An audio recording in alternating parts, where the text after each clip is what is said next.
Bienvenidos a un programa más de PredMed, tu salud es importante. Agradeciendo siempre a Dirección de Vinculación con la Sociedad de la Universidad Católica de Cuenca. Me presento, soy Kevin López, soy estudiante de la carrera de Bioquímica y Farmacia. Hoy agradeciendo que le tenemos aquí al magíster Luis Vélez, hablándonos de un tema sumamente muy importante como es las superficies que enferman, una silenciosa amenaza de las enfermedades gastrointestinales.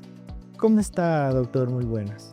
¿Cómo estás, estimado Kevin? Muchas gracias por la invitación y estar nuevamente aquí en PredMed.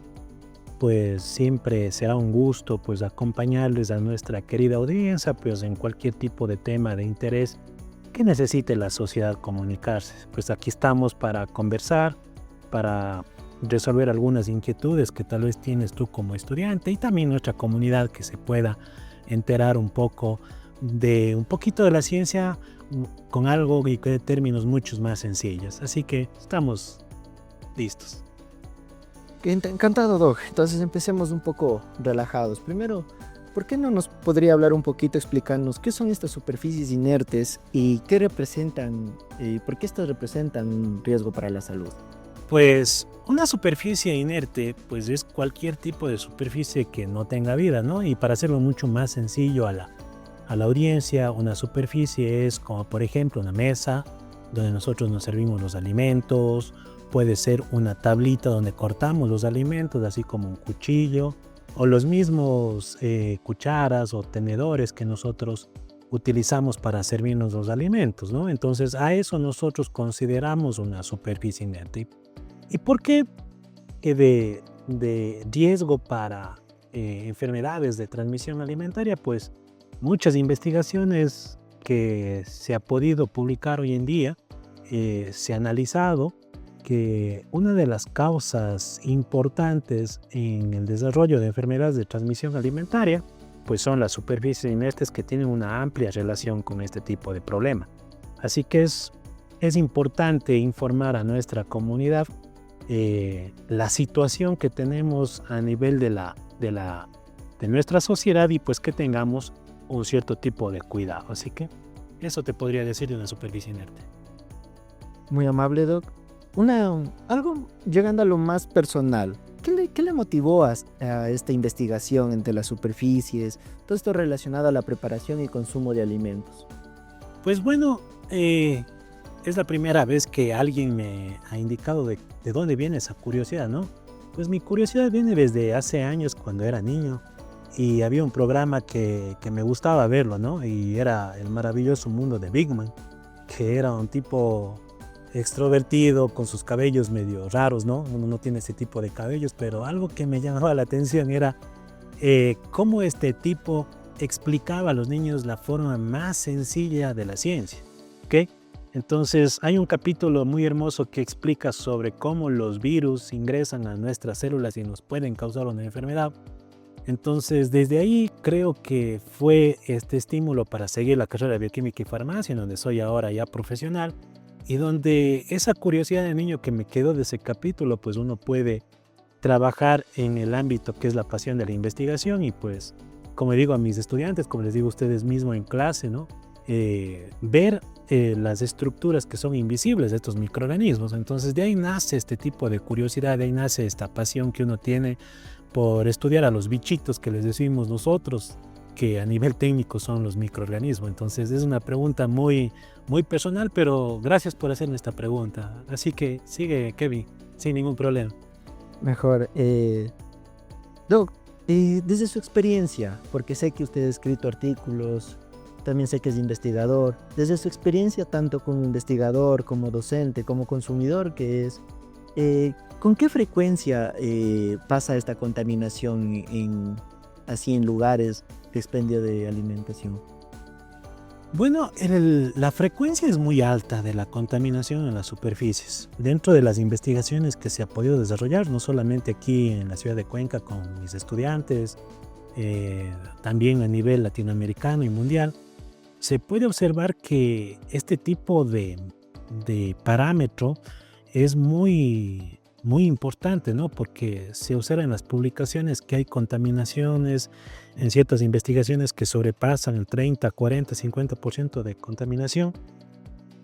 Y el problema mucho más grande no es que son solamente bacterias que se pueden decir medioambientales que determinan aspectos de la calidad del alimento, sino que son bacterias o microorganismos que son de aspecto de contaminación fecal. Entonces, esa es la preocupación. ¿Y qué tan frecuente es esto? Pues hay investigaciones y es bonito llamar a la audiencia a investigar un poquito, ¿no? Cuando nosotros tuvimos en la pandemia del COVID-19, los niveles de contaminación microbiana en las superficies disminuyeron abismalmente. ¿Por qué disminuyeron abismalmente? Porque la gente, pues en la época de pandemia, estuvo recluida en su casa. Entonces, ¿qué hicimos? Todos nos hicimos chefs, todos nos hicimos cocineros, hicimos algún tipo nuevo de video, de comida, pero preparaba su comida en casa con ciertas normas de higiene y normas de calidad, ¿no? No digo que los restaurantes o lugares donde se venden alimentos a nivel de la ciudad de Cuenca no lo hagan de esa forma, pero hay ciertas prácticas que no son tan adecuadas que está dando este tipo de problema a nivel de la contaminación alimentaria. Entonces, se puede observar que nuevamente cuando llegamos luego de esta relajación de la pandemia por COVID-19, empezamos nuevamente a salir, reunirnos con nuestros amigos, a salir a comer, y otra vez empieza a subir el cuadro epidemiológico, ¿sí?, de lo que son las enfermedades de transmisión alimentaria. Entonces algo estamos haciendo mal, ¿sí? Y hay que determinar cuál es la causa, ¿sí? Eso sí, toca siempre cuidarse uno mismo, ver dónde se come, porque no vale comer en cualquier lado nomás. Doc, como usted habla de las investigaciones que se ha realizado, investigaciones que usted ha hecho aquí en Cuenca, ¿cuáles de estos son los hallazgos, digamos así, más importantes o que más le llamaron la atención a usted en esta investigación que tuvo? Bueno, dentro de las investigaciones que se ha podido realizar en ciertos lugares, como por ejemplo en restaurantes que nos han abierto las puertas, ¿no? Y también centros o patios de comida que nos han ayudado para hacer esta investigación, pues uno de los criterios más importantes es cómo hago el proceso de higiene y la desinfección de lo que es una superficie inerte, cómo lavo y cómo hago una desinfección de ese elemento, ¿sí? Entonces, por ejemplo, a veces nosotros observamos los aspectos de que tenemos productos de calidad, pero estamos fallando en el proceso de la limpieza. Entonces, dentro de los resultados, eso es lo que ha llamado más la atención, los niveles altos de contaminación en las superficies, ¿no? Una de las ventajas es que en los lugares que hemos hecho las investigaciones, pues nosotros hemos procedido a darles un proceso de capacitación al personal, porque el objetivo no es señalar, ojo, eso no es señalar al lugar donde está elaborando mal los alimentos o qué es lo que está sucediendo para que ese producto alimentario pues no tenga la calidad adecuada, sino es buscar el problema y resolver el problema. Entonces, todos estos lugares donde nosotros hemos realizado las investigaciones, hemos logrado determinar niveles de contaminación. Hemos logrado determinar cuáles han sido los posibles problemas, pero también hemos logrado determinar cuál es la solución a seguir. Entonces, estos lugares se han hecho controles de calidad ya de manera privada, estas instituciones, y estas instituciones lo que han hecho es disminuir los problemas de contaminación, que es lo que se quiere, ¿no? Un alimento de calidad, como usted dijo antes. ¿En qué lugares puedo comer más seguro? ¿Sí? Entonces, si yo tengo varios lugares en la ciudad de Cuenca que tienen normas adecuadas de limpieza y desinfección, pues ese lugar es el más adecuado para el consumo de alimentos. Entonces, esos son los aspectos más sobresalientes y relevantes que he tenido en mi investigación. Un poco para que la audiencia sepa que más o menos del artículo que dijimos que está escrito, más o menos en su artículo, para que sepan, se han encontrado bacterias asociadas a estos centros que los llaman bacterias asociadas a contaminación fecal. ¿Qué nos puede hablar más o menos encontrado estas bacterias así en mesas o algo? Muy bien.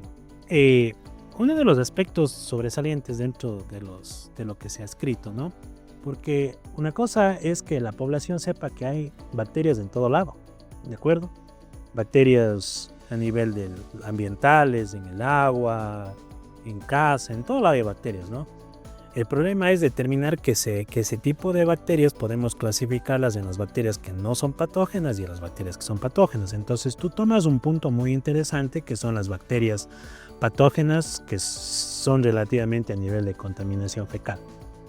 Bueno, dentro de este grupo, aterrizando un poquito en las publicaciones que se han podido realizar, se han encontrado bacterias de origen fecal, ¿no? La audiencia tal vez no sepa este tipo de nombres de bacterias, ¿no? Tal vez, pero podemos encontrar Escherichia coli, Enterococcus fecalis y otro tipo de bacterias. ¿Ok? La más común dentro de los estudios que hemos podido determinar es Escherichia coli. Entonces, Escherichia coli es una de las bacterias que está asociada a contaminación fecal. Ahora, tal vez sea el problema también en la superficie donde se está elaborando los alimentos. Otra de las posibles causas tal vez es el manipulador. El día de hoy no vamos a tomar mucho del tema del manipulador, pero el manipulador hace referencia a la persona que prepara el alimento. ¿De acuerdo? Entonces, tal vez yo tengo los alimentos de calidad, tal vez yo tengo la superficie desinfectada, pero también hay un nicho muy especial que hay que tomar en cuenta, que es la parte del manipulador. Si el manipulador no tiene las normas adecuadas de higiene, después de ir al baño, lavarse las manos y luego consumir los alimentos, entonces esto también podría estar asociado a que el mismo manipulador contamine la superficie y esta superficie pues lleve la contaminación al alimento. Entonces, al momento de estar consumiendo esto, también podríamos ser parte de este tipo de problema. Entonces hay que tener muy en cuenta este tipo de contaminación fecal. El problema es de que tal vez en los procesos operativos de higiene, desinfección, en los centros que nosotros hemos hecho los estudios, no son los adecuados, o el tipo de elemento o producto químico que se esté utilizando para limpiar, ¿sí?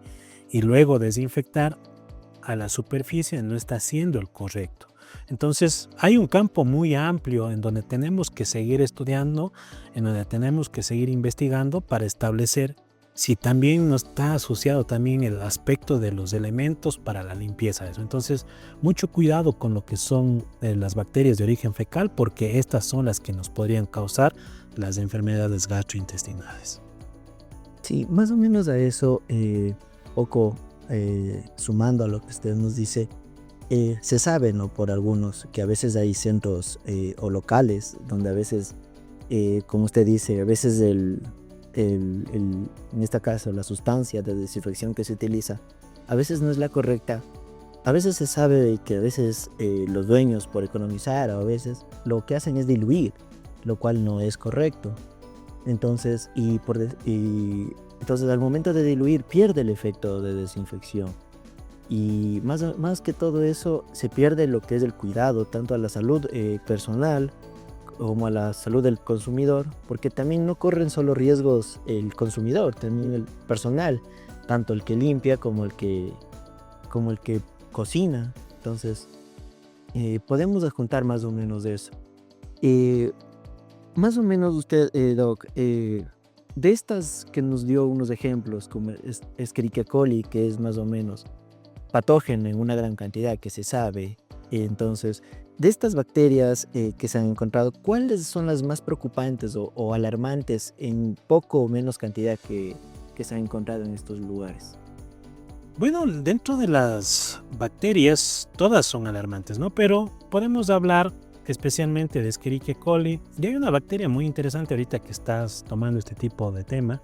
Una bacteria que pudimos también aislar cuando realizamos también una investigación en un lugar muy concurrido de personas que llegan, ¿no? Y pudimos encontrar también una bacteria que es Klebsiella. Entonces, Klebsiella es una bacteria de interés a nivel de Organización Mundial de la Salud porque es una bacteria que con el tiempo puede acarrear problemas de lo que se conoce como resistencia a los antimicrobianos. Entonces, no solamente Klebsiella, sino también Escherichia coli. Entonces, si estamos consumiendo, nos enfermamos por haber consumido algún alimento por Escherichia coli, contaminación o otro tipo de bacteria, pues el médico lo que hace es enviar una antibiótico terapia. Con el tiempo, seguir tomando antibióticos por lo que los alimentos nos están causando enfermedades gastrointestinales, con el tiempo va a empezar un nuevo problema, o ya estamos en el problema, que es la resistencia a los antibióticos. Entonces, eso es dentro de los problemas lo más preocupante, ¿no? A nivel de salud pública, una resistencia a los antibióticos por este tipo de bacterias que son de interés a nivel de Organización Mundial de la Salud. Sí, hablando más o menos de la resistencia a los antibióticos, próximo programa no se pierda, también se va a hablar sobre la resistencia a los antibióticos. Más o menos, Doc, como usted dice, Klebsiella se sabe que es una bacteria que se ha podido aislar, pero tiene ciertos estándares de crecimiento, como se sabe, ciertas como digamos vulgarmente se dice, condiciones de crecimiento. Entonces, más o menos usted, ¿qué tan seguro considera usted es el comer o la diferencia de comer en patios de comida que se conoce normalmente o en restaurantes? Bueno, no podemos generalizar un patio de comida o un restaurante, ¿no? Pero la diferencia radica en la cantidad de personas que asisten a un patio de comidas versus a la cantidad de personas que asisten a un restaurante. Entonces, no podemos controlar el número de personas que asisten a un patio de comidas de uso general, ¿no? A nivel de centros comerciales o lugares concurridos, es muy complicado. Ok, sin embargo, la población sí puede tomar cartas en el asunto. Por ejemplo, si yo sé que en un patio de comidas hay mucho más gente en comparaciones a un restaurante, porque también puede darse la otra situación, que el restaurante no esté tomando las condiciones adecuadas de preparación de alimentos. Eso hemos podido observar en los reportes que nos ha dado el ARCSA y que la comunidad siempre está enterada, ¿no? Entonces no podemos generalizar que solamente va a haber contaminación en centros comerciales, en lugares de alta afluencia de personas, como patios de comida, y menor cantidad de personas en lo que son restaurantes. Todo va a radicar de forma especial cómo yo hago el proceso de higiene y desinfección para preparar mis alimentos. Ahora, que haya más contaminación en un patio de comidas de lugar concurrido, claro, es por el volumen de personas que asisten a estos lugares. Entonces es muy complicado determinar cuáles son los aspectos adecuados de higiene y desinfección que cada una de estas personas tiene conocimiento. Entonces ahí viene la importancia de la academia y de los estudiantes y de los docentes, ¿no? Educar mediante estos programas a la comunidad para evitar y disminuir la contaminación microbiana.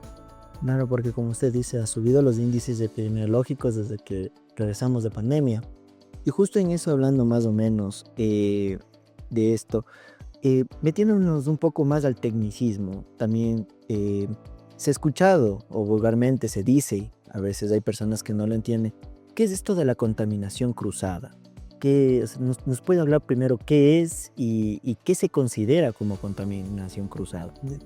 Muy bien, pues es un tema muy muy sencillo y vamos a explicarlo con un ejemplo. Por ejemplo, todos en casa creo que tenemos una tablita donde cortamos nuestros alimentos, ¿no?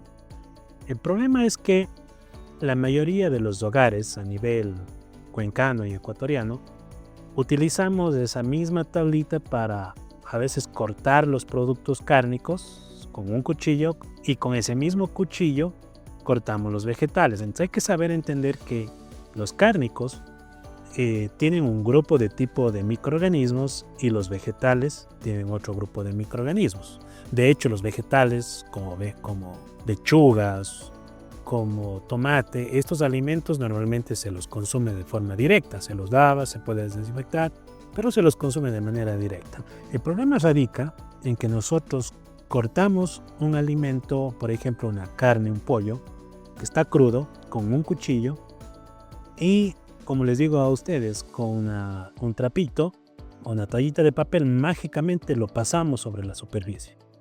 Entonces, al pasar por esa superficie, vemos superficialmente que está limpio. Sin embargo, no sabemos que van a estar microorganismos ahí.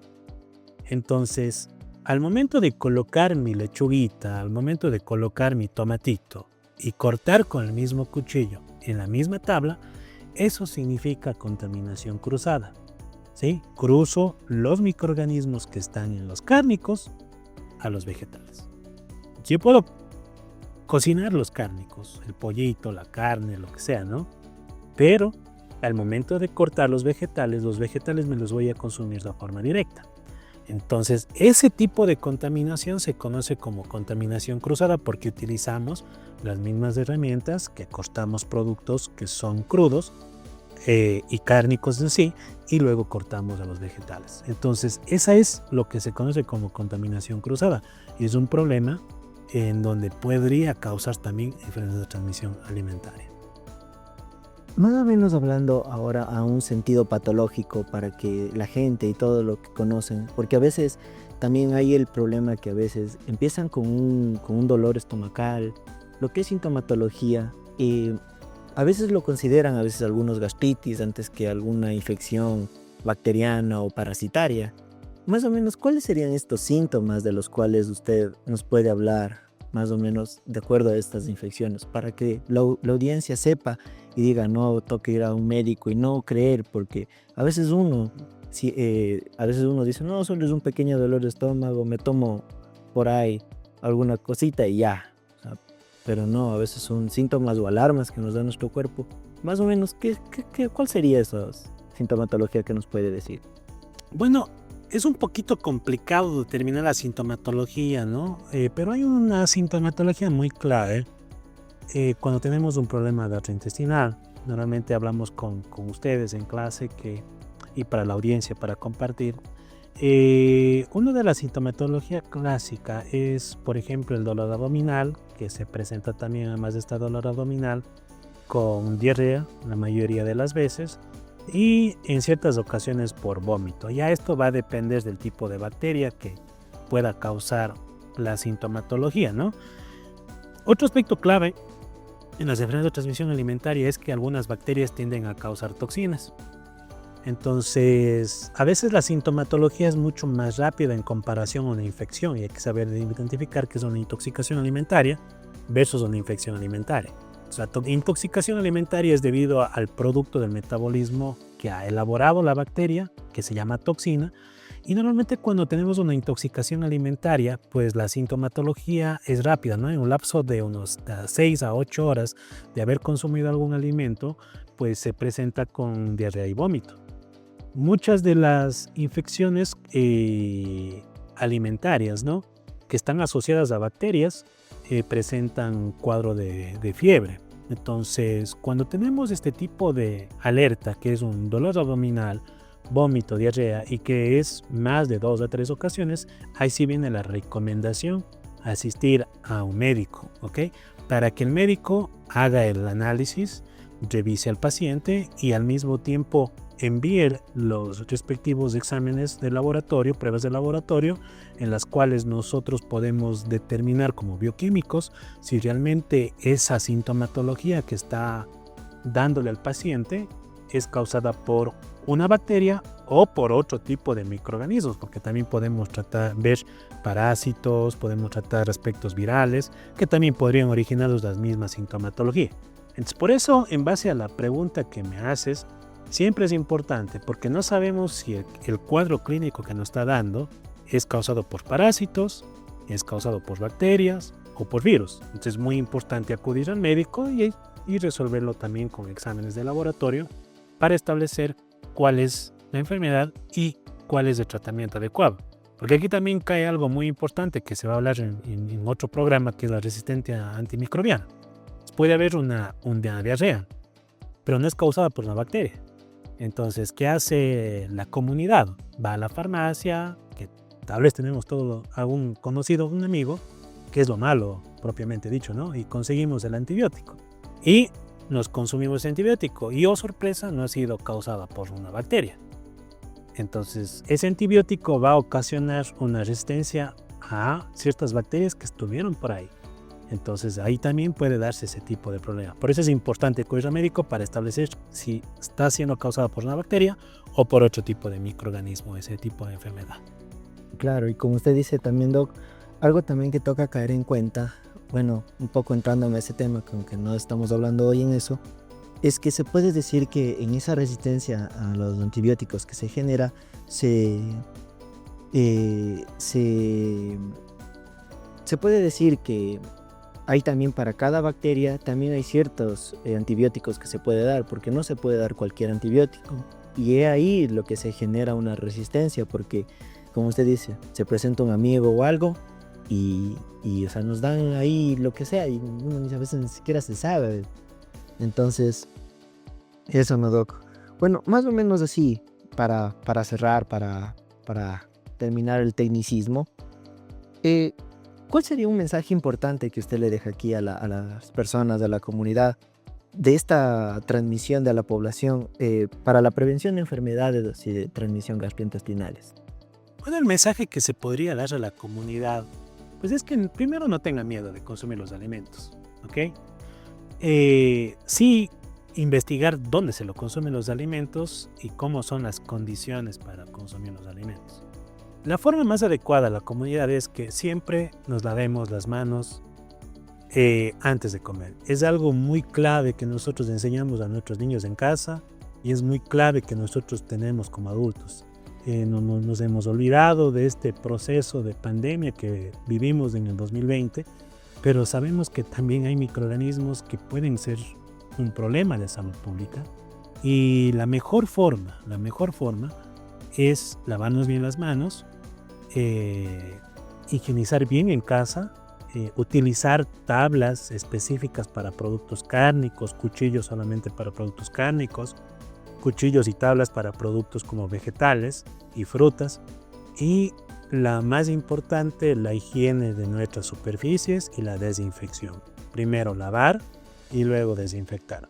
Y desinfectar con productos que no sean tóxicos, porque también es un tema que ojalá en algún momento podamos hablar sobre qué productos utilicemos de forma adecuada para la desinfección de las superficies, que podría hablar otro colega mío de la Facultad de Bioquímica y Farmacia, y estamos siempre cordialmente invitados. Entonces, eso a la población que pueda alimentarse, pero con estas normas. ¿Sí? Estamos prestos para cualquier tipo de situación y muchas gracias, Kevin, por este lindo conversatorio, por esta ciencia que nos apasiona y por haber llegado pues a la comunidad con este tema de interés, ¿no?